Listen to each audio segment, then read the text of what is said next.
কোনোদিন ভাবিনি জীবনে এমন দিনটাও কোনোদিন আসবে।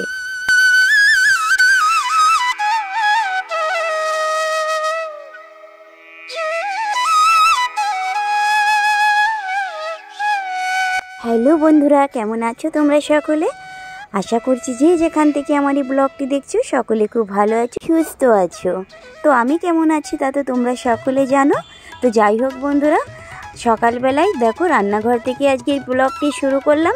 তো দেখো বন্ধুরা, আমি রুটি করছি। কি করব বলো বন্ধুরা, এক হাত দিয়ে কি রুটি করা যায়? আটা তো মাখতেই পারি না।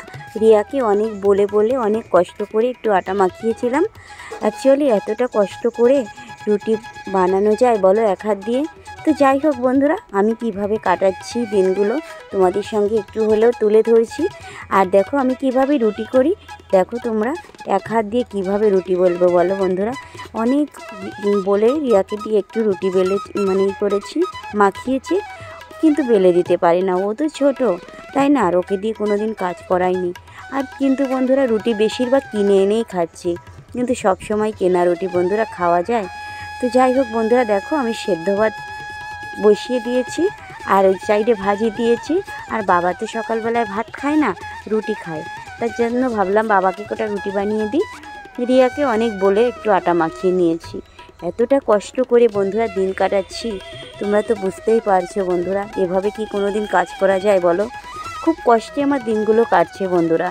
তো প্রথমে তো ভিডিও শেয়ার করিনি তোমাদের সঙ্গে, এখন ভাবছি তোমাদের সঙ্গে প্রতিদিন একটু হলেও কিছু না কিছু শেয়ার করব। তো বন্ধুরা, এখন আমার দিনগুলো কিন্তু খুবই কষ্টে কেটে যাচ্ছে। তো যাই হোক বন্ধুরা, সকালবেলায় দেখো যেভাবেই পারি সেভাবেই রান্না করে দিচ্ছি। ভাই কিন্তু খেয়ে কাজে চলে যায়, রান্না তো করে দিতেই হবে, তাই না? তো আজকে রান্নাঘর থেকেই তোমাদের সঙ্গে ব্লগটি শুরু করে দিয়েছি।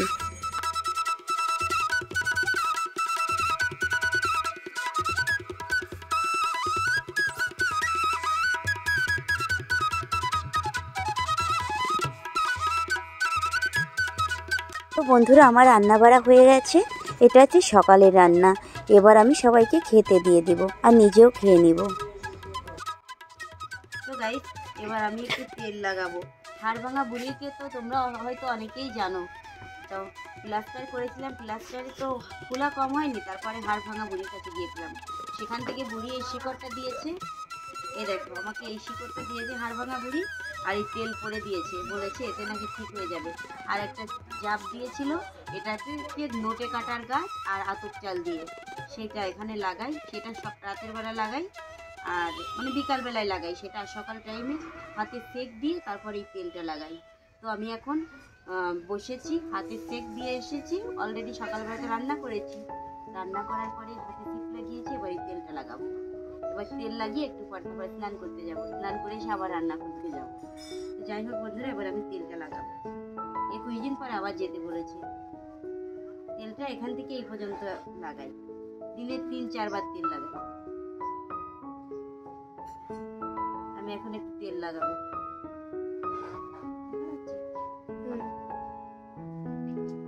অনেকটা ফোলা আছে বন্ধুরা, দেখো কতটা ফোলা আছে, অনেক ফোলা আছে।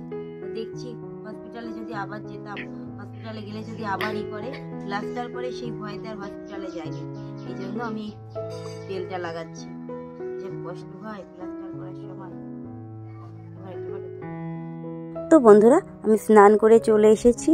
এবার দেখো আমি রান্না করতে যাব, তার আগে সবজিগুলোকে কেটে নেব।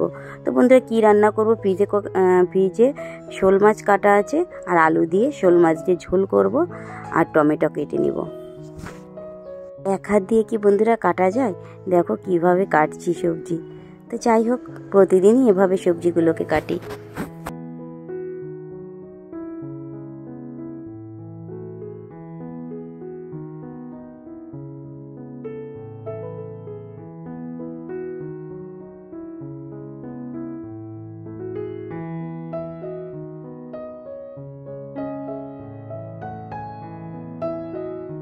এক হাতে কি সবজি কাটা যায় বন্ধুরা?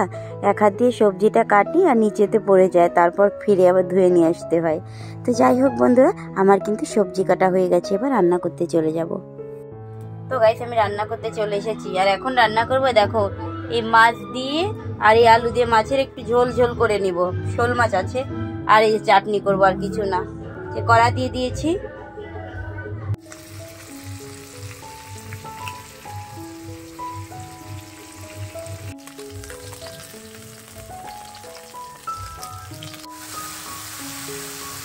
গাইস এই যে আমি মাছের ঝোলটা বসিয়ে দিয়েছি।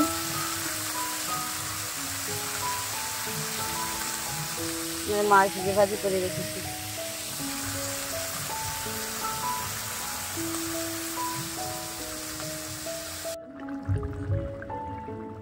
তো গাইস আমার মাছের ঝোল রান্না হয়ে গেছে, এবার আমি একটু মশলা দিয়ে নামিয়ে ফেলবো। তো গাইস এই যে দুপুরবেলা মাছের ঝোল রান্না করেছি আর টমেটোর চাটনি ছাড়া আর কিছুই করলাম না। এই দিয়ে আজকে দুপুরবেলা ভাত খেতে হবে। তো বন্ধুরা এখন বাজে 3:30 মতো, আর দেখো হাত ভেঙে গেছে বলে আর এই আমার কাকু আর এই ঠাকুমা এসছে আমাদেরকে দেখতে। অ্যাকচুয়ালি বন্ধুরা আমরা পুরনো বাড়িতে থাকি না, তো নতুন জায়গায় কিনে এখানে এসেছি, আর এখানে কিন্তু এখনও ঘরটারও করা হয়নি। এই তো হাত না ভেঙে গেলে এতদিন ঘর ভেঙে দিত, ঘর করবে। তো যাই হোক, হাত ভাঙার কথা শুনে কাকুরা এসছে আমাদেরকে দেখতে, কাকু আর ঠাকুমা। তো ওরা সন্ধ্যা পর্যন্ত থাকবে, হয়তো সন্ধ্যার পরে চলে যাবে। তা সবাই মিলে বসে একটু গল্প করছিলাম, কিভাবে হাত ভাঙলো, কি হয়েছে সেটা জিজ্ঞেস করেছিল, সেটাই বলছিলাম। তো যাই হোক বন্ধুরা, সবার সঙ্গে একটু গল্প করি, আর তোমরাই তো বুঝতে পারছো আমার দিনগুলো কিভাবে কাটছে। তো বন্ধুরা দেখো এখন হচ্ছে সন্ধ্যা হয়ে গেছে, আর এই দেখো আমি এই যে বিস্কিটটা তুলতে পারছি না। তো এক হাত দিয়ে কী করে তুলবো বুঝতেই পারছি না যে বিস্কিটটা কি করে কাটবো। তো যাই হোক বন্ধুরা, এই বিস্কুটটা নিয়ে এসেছে, তো এই বিস্কুটটাকে আমি কেটে এখন কী করে কাটবো সেটাই বুঝতে পারছিলাম। তা ভাবছি কি দাঁত দিয়ে ছিঁড়ে ফেলি, ক্যাচিও ধরতে পারছি না, কিছুতেই করতে পারছি না। তাই বিস্কুটটাকে এবার কেটে বয়েনে তুলে রাখবো। আর এখন কিন্তু বন্ধুরা সন্ধ্যা হয়ে গেছে, রিয়াকে বললাম একটু সন্ধ্যাটা লাগাতে। এক হাত দিয়ে বন্ধুরা বা হাত দিয়ে সন্ধ্যা দিতে বা পুজো দিতে ইচ্ছা করে না। স্নান তো প্রতিদিন করি, তো বা হাতে ঠাকুরকে দিতে হয় বলে আর কি আমি সন্ধ্যাটা লাগাই না, আর পুজোটাও দিই না। রিয়া কাজ টাজ কিছুই পারে না, ওকে বলে বলে করাতে হয়, যদি কিছু একটু করাই ওই জন্য আর ইচ্ছা করে না। যতটা সম্ভব পারি আমি নিজেই করে নিই। তো যাই হোক বন্ধুরা, বয়েনে বিস্কুটগুলো তোলা হয়ে গেছে। আর প্রথম থেকে শেষ পর্যন্ত বন্ধুরা এতক্ষণ যারা যারা ভিডিওটি দেখেছো অসংখ্য ধন্যবাদ ভিডিওটি দেখার জন্য। আর ভিডিওটি ভালো লাগলে লাইক কমেন্ট করে দিও, আমার চ্যানেলটাকে সাবস্ক্রাইব করে নিও। তো বন্ধুরা তোমরা নিজেরাই তো বুঝতে পারছো বন্ধুরা যে এক হাত দিয়ে কাজ করতে কতটা কষ্ট হয়, তাই না? আর এই বিস্কিটগুলো বন্ধুরা শুধু আমরা খাবো না, কুকুরের জন্য এনেছে, কুকুরকেও দেবো, আমরাও খাবো। তো যাই হোক বন্ধুরা, সকলে খুব ভালো থেকো, সুস্থ থেকো, সাবধানে থেকো। তো দেখো বন্ধুরা এক হাত দিয়ে কতটা কষ্ট করা হয়ে গেছে।